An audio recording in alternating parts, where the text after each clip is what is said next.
অবশ্যই প্রত্যেকটা মানুষকে রাজনৈতিক সচেতন হওয়া উচিত।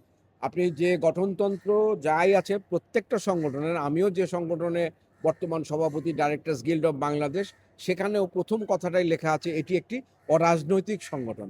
এখন রাজনীতিটা তার কারো, কারো ব্যক্তিগত। আর এই সংগঠনটা হচ্ছে রাজনীতির ঊর্ধ্বে। তো এখানে যখন সংগঠনের প্রার্থী হিসাবে বা নির্বাচিত হবেন তেনারা আ সংগঠন সংগঠনটিকে অন্তত অরাজনৈতিক রাখবার চেষ্টা করবেন। এইটাই আমাদের প্রত্যাশা। আমাদের সিনেমার এবং শিল্পীদের যে অবস্থান, কাজের পরিমাণ অ একেবারেই কমে গেছে এবং শিল্পীদের অনেক ক্ষেত্রেই কল্যাণের ক্ষেত্রে নানা রকমের আম চাহিদার আম দেখা দিচ্ছে। কারণ বয়স হয়ে গেছে অনেকেরই।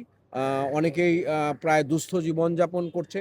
এরকম একটা পরিবেশে যেখানে হাতে কাজ নাই এবং পুরো পরিস্থিতিটাই আবার ঘুরে দাঁড়ানোর মতো একটা পরিস্থিতি তৈরি হয়েছে এবং ভবিষ্যতে যে চলচ্চিত্র শিল্পী সমিতিতে যারা থাকবেন তারা চলচ্চিত্রের সাথে সংযুক্ত যে সমস্ত সংগঠনগুলো আছে তাদের সাথে মিলে এবং সরকারের সাথে মিলে যে দুস্থ শিল্পীরা আছে বা অর্থনৈতিকভাবে চ্যালেঞ্জ যে সমস্ত শিল্পীরা আছে তাদের পাশে দাঁড়াবে এবং কল্যাণমূলক যে কাজগুলো আছে সেটা নিয়ে দলমত নির্বিশেষে ঝাঁপিয়ে পড়বে।